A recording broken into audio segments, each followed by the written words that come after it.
সে অনেক দিন আগের কথা। শিমুলনগর নামক এক গ্রামে রহিম ও করিম নামের দুইজন কৃষক বসবাস করত। রহিমের একটি গাভী ছিল এবং করিমের দুটি দুধ দেওয়া গাভী ছিল। রহিম অনেক ভালো ও সৎ মানুষ ছিল, কিন্তু অন্যদিকে করিম অনেক লোভী ছিল। রহিমের একটি গরু থেকে যতটুকু দুধ উৎপন্ন হতো ঠিক ততটুকু দুধই সে এলাকায় বিক্রি করত। সে কখনো লোভে পড়ে দুধে পানি মিশিয়ে ওই দুধ বিক্রি করত না। একদিন সকালের কথা, রহিম দুধ দোয়ানো শেষ করে দাঁড়িয়েছিল। ঠিক ওই সময় ওখানে তার স্ত্রী সুমনা চলে আসে এবং সে বলে, আজকে তো অনেক বেলা হয়ে গেল, বাজারে কখন যাবে আর দুধ কখন বিক্রি করবে? আরে বউ, বাজারে তো যাব, দুধ বিক্রি করব। আর আজকে খুব একটা বেশি দুধ হয়নি। এই দুধ বিক্রি করতে আমার খুব একটা বেশি সময় লাগবে না। হ্যাঁ, আমাদের গাভীটা ইদানিং একটু কম করে দুধ দিচ্ছে, ওকে একটু ভালো মন্দ খেতে দিতে হবে। ভালো মন্দ কিভাবে খেতে দিব গিন্নি? আমরা নিজেরাই তো খেতে পাচ্ছি না, আর এখন কিভাবে ওকে ভালো মন্দ খেতে দিব? আচ্ছা যাই হোক, দুধ বিক্রি করে আসি তাহলে। থাকো তুমি, গাভীকে খাবার দাও, ওর খাওয়ার সময় হয়ে গেছে। এই বলে রহিম ওখান থেকে দুধ নিয়ে বাজারে চলে যায়। আর অন্যদিকে করিম তার গাভীর দুধ দোয়ানোর পর তার স্ত্রীকে বলে, দেখেছো কত দুধ? আমার 3টে গরু আমাকে অনেক অনেক দুধ দেয়। হ্যাঁ হ্যাঁ, আমি তো সবই জানি। তুমি প্রতিদিন 3 বালতি দুধে আরো 2 বালতি পানি মিশিয়ে 5 বালতি করে রাখো, তবে তোমার বুদ্ধি আছে বলতেই হবে। ওই রহিমকে দেখো, ও কত বোকা। ওর একটি গাভী থেকে 1 বালতি দুধ উৎপন্ন হয়, কিন্তু তারপরেও রহিম তার দুধে একটুও পানি মিশায় না। কত বোকা মানুষ হলে এমনটি করতে পারে? আরে রাখো তোর কথা, ওকে আমাদের মতো নাকি? ওকে আমি অনেক দিন বলেছি দুধে একটু পানি মিশিয়ে বিক্রি করতে, কিন্তু কোনোভাবে ও আমার কথা শোনে না। আচ্ছা যাই হোক, যাই আমি বাজারে যাই, দুধগুলো বিক্রি করে আসি। এই বলে তখন দুধ নিয়ে করিম বাজারে গেল। বাজারে গিয়ে করিম ভোলা ময়রাকে বলল, ভোলা ময়রা, তোমাকে কতটুকু দুধ দিতে হবে গো? জলদি জলদি বলো, আমার আরো অনেক জায়গায় যেতে হবে। আজকে আমার গাভী অনেক দুধ দিয়েছে, সব দুধ বিক্রি করতে হবে। আজকে আমি তোমার থেকে দুধ নিতে পারবো না। আরে ভোলা, আমার থেকে দুধ না নিলে তুমি চলবে কিভাবে? তোমাকে কে দুধ দিবে? আমাকে আজকে রহিম এসে দুধ দিয়ে গেছে। আমি দেখলাম ওর গাভীর দুধটা অনেক ঘন আর খাঁটি মনে হচ্ছে। তোমার গাভীর দুধ অনেক হালকা, মনে হয় অনেক বেশি পানি মিশ করো তুমি। আমি ভাবছি আজকের পর থেকে আমি রহিমের কাছ থেকেই দুধ নিব। তোমার ওই হালকা দুধ আমি আর নেব না। তার মুখে এই সমস্ত কথা শুনে তখন করিম অনেক রেগে গেল। সে রেগে মেগে বাড়ি চলে আসলো। বাড়িতে এসে করিম তার স্ত্রীকে বলে, না, ওই বেটার রহিমের একটা ব্যবস্থা করতেই হবে, না হলে ও বাজারে আমার সকল কাস্টমার কেড়ে নেবে। ওর গরুর দুধ অনেক খাঁটি, সবাই এটা বুঝে গেছে আমি দুধে পানি মেশাই। না না, যেভাবেই হোক রহিমের ব্যবসা আমাকে বন্ধ করতেই হবে। আরে কি নিয়ে এত ভাবছো? এখানে এত ভাবার কি আছে? আজকে রাতে তুমি রহিমের বাড়িতে যাও আর ওর গাভীকে বিষ দিয়ে মেরে ফেলো। না থাকবে গরু আর না থাকবে দুধ। আরে গিন্নি, তুমি তো একদম ঠিক বুদ্ধি দিয়েছ। আজকে আমি তাই করব। আমি গিয়ে ওর গাভীকে বিষ দিয়ে মেরে ফেলবো। এরপর থেকে ও আর কখনো আমার কোনো কাস্টমার কিনে নিতে পারবে না। এই বলে করিম তখন রহিমের বাড়িতে চলে গেল এবং রহিমের গাভীকে বিষ দিয়ে দিল। পরের দিন সকালে রহিম ঘুম থেকে উঠে দেখলো রহিমের গাভীটি মারা গেছে। তখন সে ওখানে দাঁড়িয়ে অনেক কান্নাকাটি করতে শুরু করে দিল এবং গাভীটি মারা যাওয়ার পরে রহিম ঠিকমতো খাওয়া দাওয়া করতে পারতো না, শুধু মন খারাপ করে ঘরের মধ্যে বসে থাকতো। আরে সবসময় মন খারাপ করে থাকলে তো হবে না, এত মন খারাপ করে কি হবে? যে যাওয়ার সে চলে গেছে। আমাদের কপালে যেটা লেখা ছিল সেটাই আমাদের সঙ্গে হয়েছে, এত ভেবো না তো। এত না ভেবে আর কি করব বলো? আমার যে ওই শেষ সম্বল ছিল অর্থ উপার্জন করার, কিন্তু এখন তো আর কোনো উপায় খুঁজে পাচ্ছি না যা দিয়ে আমি অর্থ উপার্জন করে জীবন চালাবো। আমি কি করব কিছুই বুঝতে পারছি না। তুমি আবার সবকিছু নতুন করে শুরু করো। কিন্তু আমার কাছে তো কোনো অর্থ সম্পদ নেই যা দিয়ে আমি আবার নতুন করে ব্যবসা শুরু করব, কিংবা আমি একটা গরু কিনে আনবো। তুমি এই নিয়ে কোনো চিন্তা করো না। আমি রোজ রোজ সংসার খরচ থেকে 2-4 টাকা বের করে রেখে দিতাম। ওই টাকা জমাতে জমাতে অনেক টাকা হয়ে গেছে। এই যে নাও, এই টাকা দিয়ে তুমি একটি গরু কিনে নিয়ে আসো। রহিম তার বউয়ের মুখে এই সমস্ত কথা শুনে অনেক খুশি হয়ে গেল এবং গরু কেনার জন্য বাজারের দিকে হাঁটতে শুরু করলো।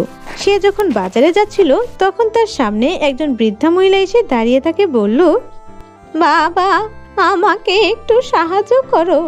আমি অনেক দিন ধরে না খেয়ে আছি।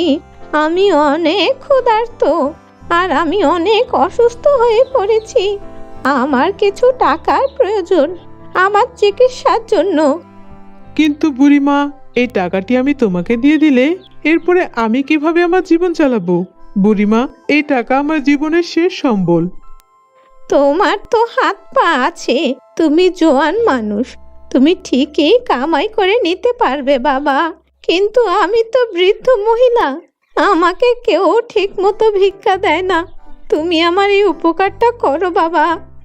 বৃদ্ধার মুখে এ সমস্ত কথা শুনে রহিমের মনে অনেক মায়া জন্মালো এবং রহিম তার সকল টাকা ওই বৃদ্ধা মহিলাকে দিয়ে দিল। তখন বৃদ্ধা মহিলাটি বলল, বাবা, তুমি এই টাকা নিয়ে কোথায় যাচ্ছিলে? বুড়িমা, আমার একটি গাভী ছিল। গাভীটি কিছুদিন আগে মারা গেছে। আমার কাছে শেষ সম্বল বলতে এই টাকাই ছিল, যা দিয়ে আমি বাজারে যাচ্ছিলাম একটি গাভী আনতে। ও, তুমি গাভী কিনতে যাচ্ছিলে? আমার বাড়িতে একটি গাভী রয়েছে। এখন তো আমার অনেক বয়স হয়ে গেছে, আমি ওর ঠিক মতো খাবার জোগাড় করে দিতে পারি না, ওর যত্ন নিতে পারি না। তুমি চাইলে ওই গাভীটি নিয়ে নিতে পারো বাবা। তুমি কি ওই গাভীটি নেবে? হ্যাঁ হ্যাঁ বুড়িমা, অবশ্যই নিব। কেন নিব না? চলো চলো, আমাকে তুমি তোমার বাড়িতে নিয়ে চলো। তখন বুড়িমা রহিমকে তার বাড়িতে এনে গরুটি দিয়ে দিল এবং রহিম ওই গরুটি নিয়ে বাড়িতে চলে আসলো। বাড়িতে এসে রহিম গরুটিকে অনেক ভালোভাবে খেতে দিল। ওই দিন রাতে রহিম যখন ঘুমাচ্ছিল তখন স্বপ্নে দেখলো, এই রহিম, তুই এখনো ঘুমাচ্ছিস? যা যা, ওঠ, তোর গরুর দুধ দোয়ানোর সময় হয়ে গেছে। তুই দুধ দোয়াতে গিয়ে দেখ কি আশ্চর্য হয়। তখন রহিমের ঘুম ভেঙে গেল এবং রহিম দুধ দোয়ানোর জন্য গাভীর কাছে গেল। গাভীর কাছে দুধ দোয়াচ্ছিল, ঠিক ওই সময় দেখলো বালতির ভেতরে সোনালী রঙের দুধ পড়ছে।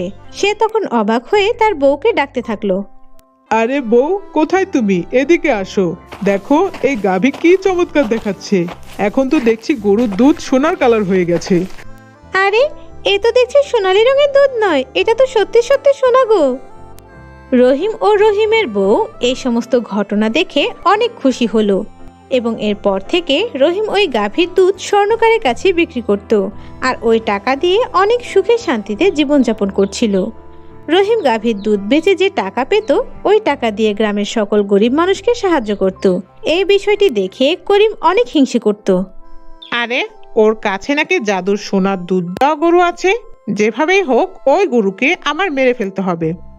এই বলে করিম যখন বিষ নিয়ে ওই গরুকে মারার জন্য রহিমের বাড়িতে গেল, ঠিক ওই সময় রহিমের গরু চিল্লাচিল্লি শুরু করে দেয় আর রহিম ঘর থেকে বেরিয়ে এসে দেখে করিম তার গরুর সামনে দাঁড়িয়ে আছে। তখন রহিম বলে, আরে করিম ভাই, তুমি এখানে এত রাতে কি করছো? কি করছো মানে? আমি এখানে এসেছি তোর এই জাদুর সোনার দুধ দেওয়া গরুকে শেষ করতে। এর আগের গরুটিকে যেভাবে মেরেছি এই গরুটিকে ঠিক সেভাবে মেরে ফেলবো। কি করিম ভাই, তুমি এর আগে আমার ওই গরুকে মেরে ফেলেছো? হ্যাঁ হ্যাঁ, মেরে ফেলেছি। কি করবি তুই আমার? এখন এই গরুকেও মেরে ফেলবো। এই কথা বলে করিম তখন ওই গাভীর দিকে আগাতে শুরু করলো আর ওই গাভীর ভেতর থেকে বৃদ্ধা মহিলা বেরিয়ে আসলো আর করিমের উপর জাদু করে করিমকে একটি হরিণে রূপান্তরিত করে দিল। রহিম, তুমি অনেক ভালো মানুষ, তোমার ভেতরে কোনো লোভ লালসা নেই, এই জন্য আমি তোমাকে এই গাভীটি দিয়েছি। দেখো বাবা, কখনো লোভে পড়ে এই গাভী থেকে অধিক পরিমাণে ধন সম্পদ নিতে যেও না। তুমি ঠিক ততটুকুই নেবে যতটুকু তোমার প্রয়োজন। জীবনে কখনো লোভ করতে যাবে না, মনে রাখবে লোভে পাপ আর পাপে মৃত্যু। এই বলে তখন ওই বুড়িটি আর ওই হরিণটি ওখান থেকে চলে গেল। তারপর থেকে রহিম ও তার স্ত্রী ওই গ্রামে অনেক সুখে শান্তিতে জীবনযাপন করতে লাগলো।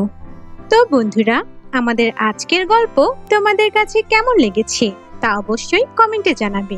যদি ভালো লেগে থাকে তাহলে একটি লাইক দিয়ে আমাদের চ্যানেলটিকে সাবস্ক্রাইব করে ফেলবে। পরবর্তী নোটিফিকেশন পাওয়ার জন্য বেল আইকনে ক্লিক করে রাখবে। ধন্যবাদ।